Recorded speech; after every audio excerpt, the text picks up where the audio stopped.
ফলাফল যা ছিল মহানাদে তাই হয়েছে।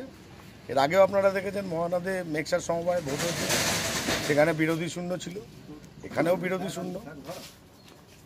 42-42টাই আমরা জয়লাভ করেছি। এই জয় কাকে উৎসর্গ করবেন? প্রথমেই মামাটি মানুষকে। এই জয় মমতা ব্যানার্জির জয়, এবার এ জয় অভিষেক ব্যানার্জির জয়, এ জয় এলাকার বিধায়ক তপন দাশগুপ্তের জয়। কি বলবেন?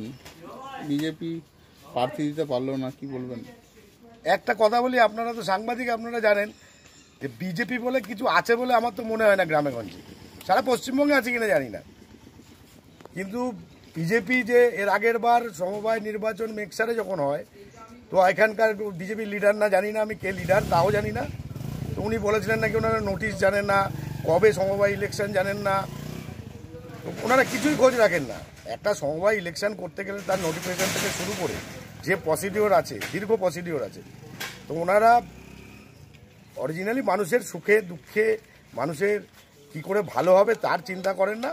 ঘরে বসে বসে ঠান্ডা করে যদি রাজনীতি করে তাহলে এমনি চলবে। বিজেপি বলে মহারাজ অঞ্চলে তো নেই, তার জ্বলন্ত প্রমাণ হচ্ছে দুটো সমবায় ইলেকশন পরপর। আপনার নাম? দেবব্রত দাস।